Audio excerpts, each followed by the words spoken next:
Greetings, scholars, and welcome back to our study of Pokemon Blue. Yeah, more of this now. Silph Company, Episode 2.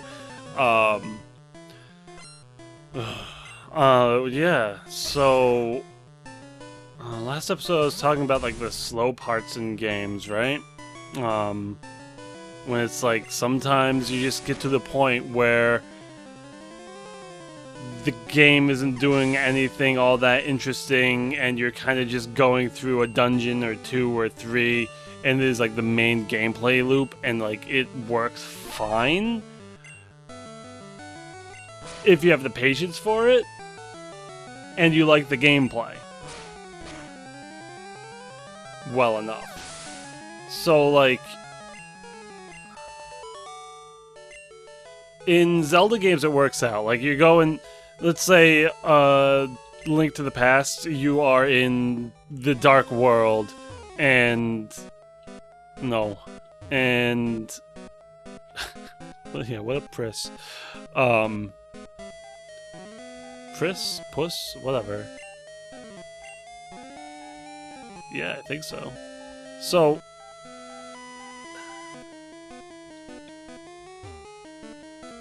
guess I'll just talk to everybody and then start talking again. They sure did, I seen it. That's evil!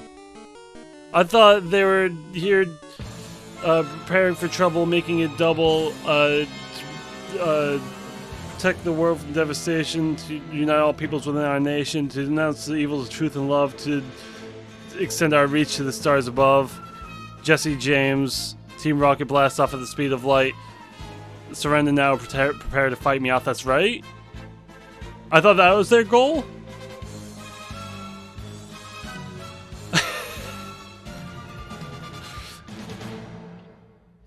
I just, like, I started it and then it kept coming to me. I was gonna stop it as soon as I forgot, but, like, I didn't. So I finished it and I impressed myself and hopefully somebody else. Hopefully somebody else was like, oh wow, you remembered all of that. That's pretty neat. Way to go, guy. And I could just, like, blush. Just a little skeleton blushing. Ooh woo.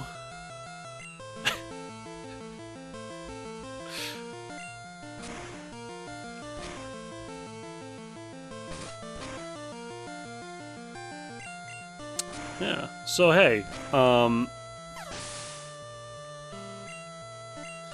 yes.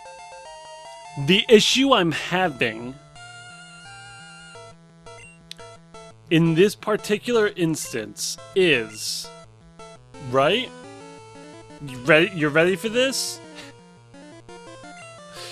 None enough Pokemon move variety, which could be my fault for having the Pokemon that I have. But I know that in later games, more Pokemon learn more varieties of moves just as a fact. Just an outright fact. They all have different moves. They all kick different butt. And it feels good. In this game, sometimes people don't even learn their own type. There is no ghost type move, there is no dragon type move. There's like 1 or 2 rock type moves.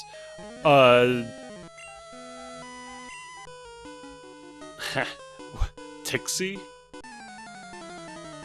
Is that like the TikTok branch?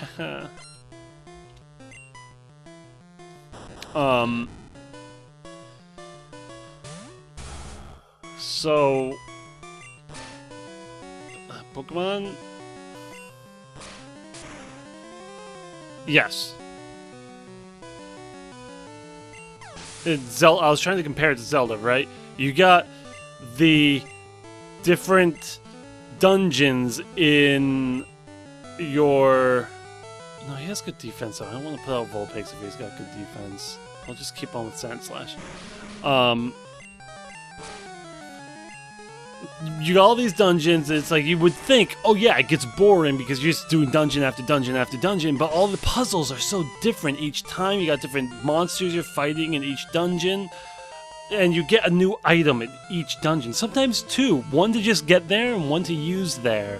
You gotta use it against the boss, and it's interesting every time. Sure, it might not be for everyone, but I feel like it's challenging enough that it keeps you interested.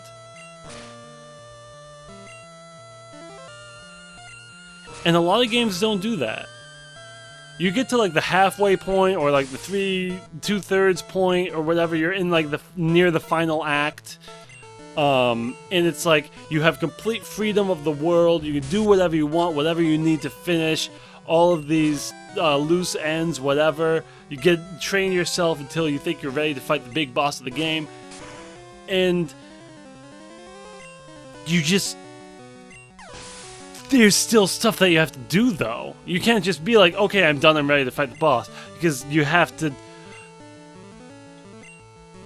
go, fight more monsters, do more things, and it's just like, eventually you're like, I don't want to be fighting monsters anymore. Does that mean that the main gameplay loop of battles, the main gameplay, is bad? Not necessarily. It does just get repetitive after a while.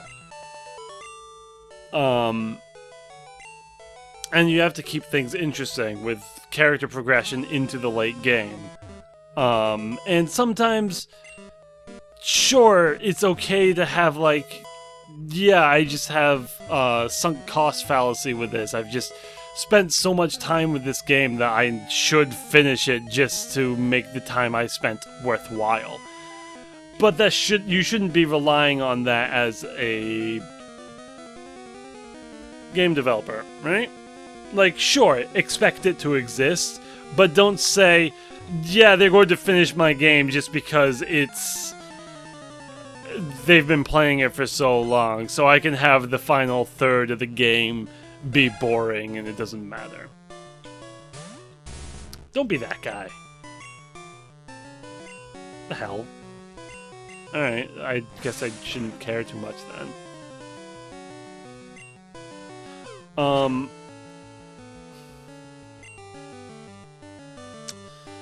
But I'm saying all of this as if Pokemon is bad because of this. There's no game that's truly bad because they have a long, padded out section in the game that ends up bringing it to a slog at some point.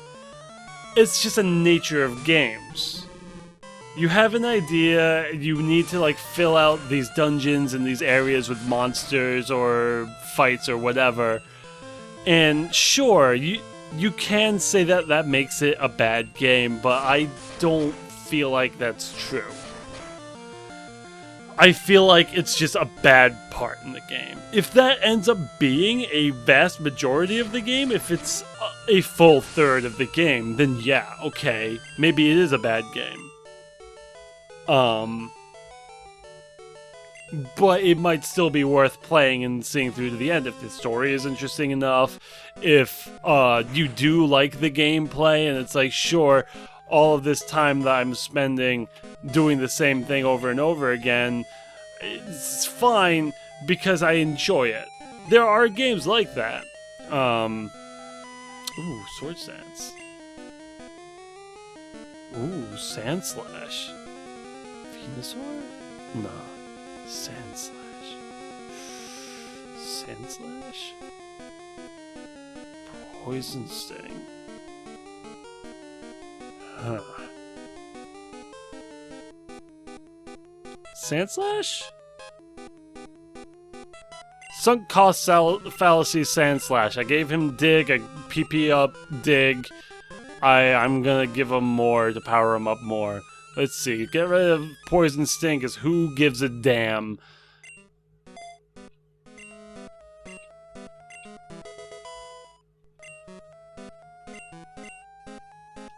Powerhouse. I could have given that to Beedrill and brought Beedrill back into the game, but... And he gave me a lot of type variety with that Twin Needle and Twin Needle. So I would get rid of Dig for Twin Needle. That doesn't even make sense. Are you high on shrooms or are you just a moron? So yeah, once I get to the point where I have something that greatly increases my stat, I will actually start using it, because it's like, yeah, okay, next turn I'm gonna deal as much damage as I did this turn and the next turn, so what does it matter if I use this if on sequential turns I will also deal increased damage? You know? I feel like that was a weird roundabout way of saying it, but you know. Especially in battles where I'm fighting a trainer, I'm going to tend to want to use stat increasing moves early on, just so that it affects every matchup, you know?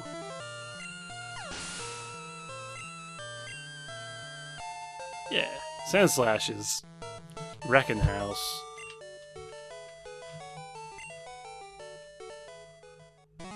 I did that with Rosalina, I think. Rosa Raid? And, like, it was a sort of, like, Leech Seed, Giga Drain build, but I think it was Growth, Leech Seed, Giga Drain.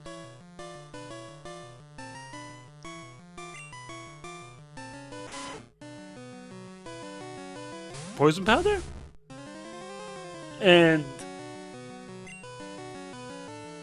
yeah, you know, that build. And I would Leech Seed so that I'm getting healed, and then just keep using Growth until I maxed out my attack, and then just wreck it. And it was fun.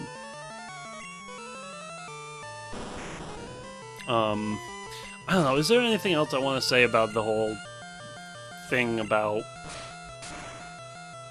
games having boring parts partway through them? I feel like it's bound to happen in most games, and it doesn't necessarily ruin the gameplay. It all depends on how it's played off. For me, I would say ideally, you just don't. You know? Just don't. If you can get to that point and say, I kept the whole thing interesting the whole time, I was going to have an extra 3 dungeons, but I decided, why bother with these 3 dungeons? Sure, I have a few ideas for them and maybe it'd be neat, but keep those for a sequel. Or a DLC, or keep them for post-game. That's perfect. Like, if you can have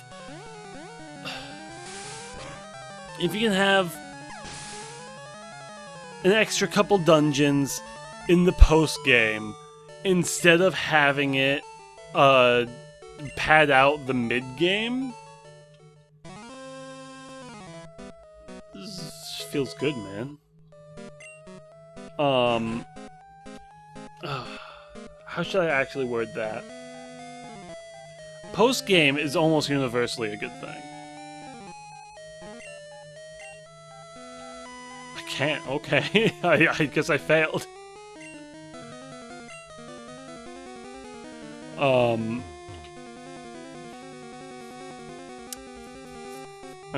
I'll talk to this guy, finish my thought, and that's the end of the episode. Okay.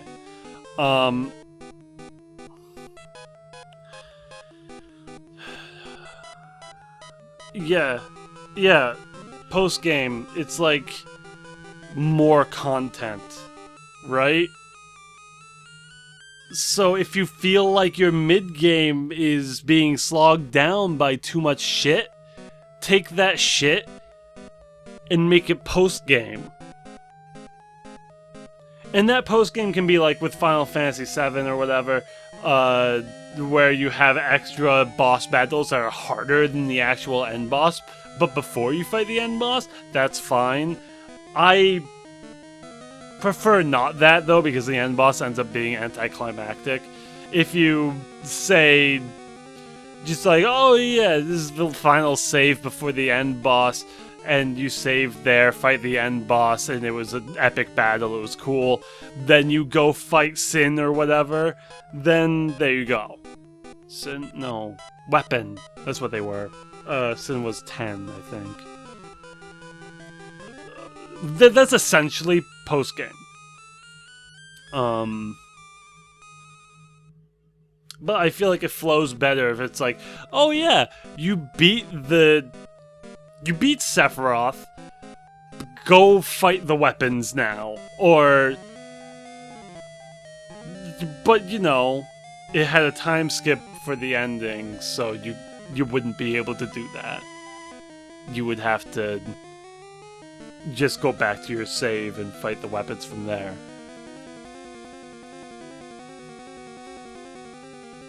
I don't know. Post-game. Better than fat mid-game. Maybe I'll talk more about post-games in the next episode. For now, thank you so much for watching. See you next time.